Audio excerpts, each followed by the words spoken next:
Hello, everyone, and welcome to the Future Tech Podcast. I'm your host, Chris Fernando. In this podcast show, we cover all the latest and the greatest in the world of tech, including AI, blockchain, future mobility, machine learning, automation, data centers, data analytics, big data, storage, cybersecurity, and lots more. We have Shiraz from Invixium, and we'll talk about the products and solutions they offer on the market and the demand they see for biometric access solutions on the market as well. So thank you, Shiraz, once again for speaking to us. Most welcome. My pleasure. Thanks for inviting me.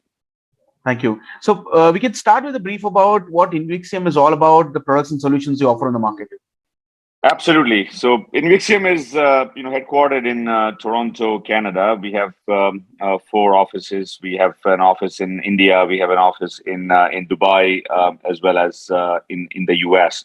And we call ourselves a new age biometric solution provider using touchless technologies like facial recognition and finger vein, and also fingerprint solutions for the purposes of securing work sites, infrastructure, enterprises. We call it, access control, workforce management, smart building automation.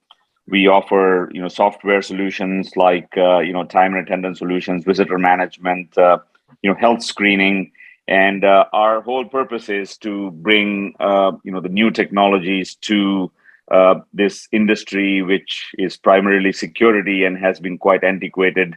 And we feel that we are modernizing it by making sure that new technologies are introduced to the market, remain secure, but also is relatively easy for installers to install, for integrators to integrate, and for end users to use.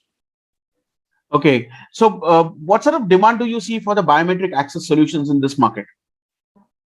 The biometric demand was creeping up even before COVID-19 spread around the world. However, there was a drastic change in the type of biometrics that were being used post the pandemic. Meaning, fingerprint was the most prominent biometric prior, and touchless technologies like facial recognition primarily became the most prominent biometric technology being used. And the world going, we all know that in the past 2 years, the digital transformation has been absolutely fascinating. And because of that, not just in access control or workforce management, but in many aspects, whether it be cybersecurity, whether it be banking, whether it be the way people order food, in all aspects, authenticating people has become very, very necessary.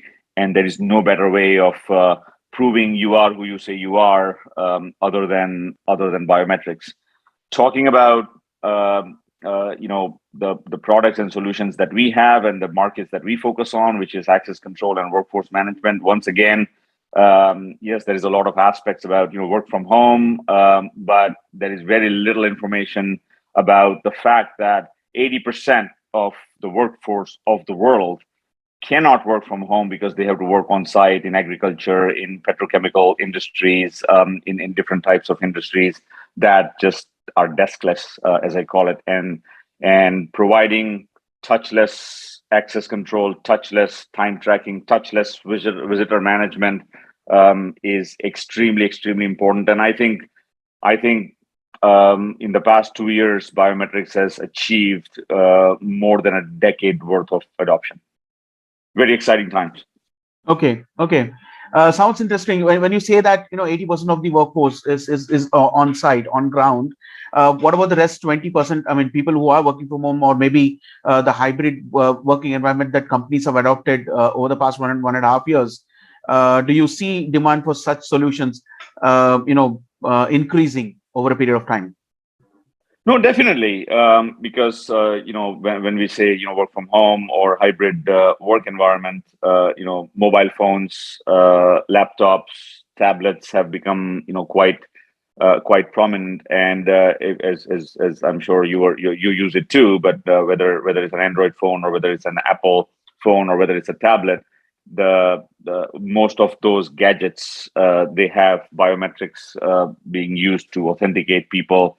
And it becomes all the more necessary even for people that are working from home or hybrid to authenticate themselves so that employers can track their time depending on the industry that they're working on, etc. As well as for cybersecurity to make sure that the right people are logging onto the devices, etc. And when it comes to hybrid, on work sites, whether offices or enterprises or buildings, putting touchless technologies for access control so that no receptionist is required or no administrator is required. People are enrolled and they show up to the office whenever they want to have a meeting or want to do something. Yeah, they basically stand in front of a product like IXM Titan or T-Face that we have in our portfolio, and their face gets authenticated and they can get access to the premises, and the employer doesn't have to worry about whether the right people entered the building or not. Okay. Can we briefly talk about your channel community as well in the region? What sort of channel partners do you work with? What kind of products, programs you run for them? Certification and training programs as well. Yeah, definitely. So we are primarily a channel. We sell through the channel, and when I say channel, we sell depending on the country, depending on the region. We sell through system integrators, and we also have distributors in many countries in the Middle East and Africa. Global partners like Honeywell, Lenel, Gallagher, Siemens, etc. We sell through. We have global agreements with them, and we participate in the projects that they execute. Large infrastructure projects, and we are fully integrated with their solutions. And then there are many more like NEDAP, for example. So that's one channel that we have. Then we have distributors because we can't.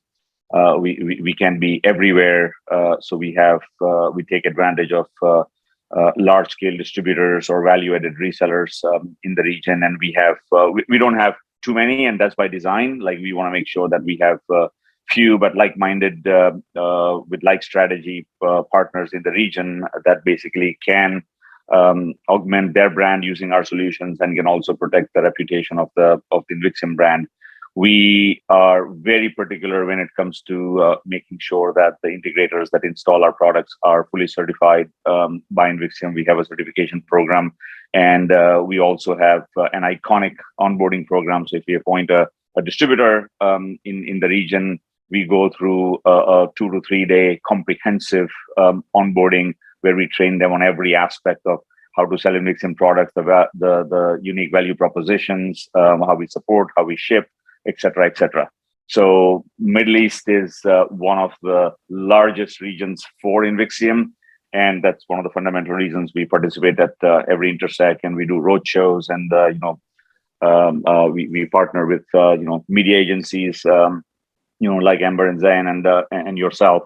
So we will continue to invest in the region. We have an office on the ground. We have people on the ground now, and we have all intentions to keep growing the team and our network in 2022 and beyond. Okay, so for this year, in terms of say new solutions or new markets, what kind of strategies do you have in mind? It's perfect timing for this question. Like, we obviously finished a strong 2021 and just finalized our roadmaps and strategies for 2022 and beyond. And we've decided that we're going to continue to focus on touchless technology. So we have come out with a new product we launched at Intersect called the T-Face.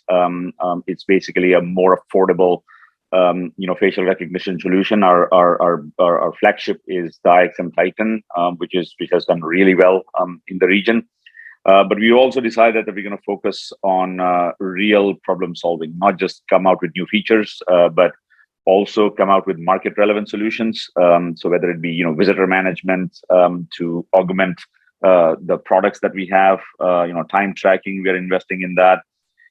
We've just launched a mobile app. The workforce that you were talking about, the work from home type of workforce. So people don't have to stand in line to get themselves enrolled or registered. A lot of things can basically be done on the phone. Okay. And we briefly spoke about Intersect. So I would like to also ask, what were the key achievements from your participation at Intersect recently? We were we were one of the few companies that actually launched something new at Intersect. A lot of companies just came to make sure, but as I said, there was a lot of anxiety. So number one, it was the absolute right decision. We were anxious as well. There was the Omicron news, and Omicron was spreading, but we made the absolute right choice to be at Intersect. It was really important to show the presence that we are still here, we are still innovating. We have not downsized, or we have not stopped investing in R&D. So it was very important to show to the Intersect crowd, I would say, that Invixium is there, live, kicking. That's number one. Number two, as I mentioned, if there were 100 visitors that showed up in the past, there would be 30%, 40% that would be high quality visitors. This time, I would say there was maybe 50, 60% of the total footfall, but the quality was more like 75, 80%. So we walked away from the show with new relationships. We actually signed 3 or 4 new agreements with new partners and existing partners. So for us, it was not even a second of regret of taking the risk and then coming over all the way from Canada to be at Intersect. Plus, we also had a new team on the ground which we had brought on about a year ago, and it was really good to showcase to the world that Invixium's here and it's grown, and we have a local presence now as well. So thank you, Shiraz, for taking some time to speak to us, and it was a great opportunity to understand what Invixium is all about and the products and solutions you offer in the market and your partnerships as well. And we look forward to speaking to you again in the future.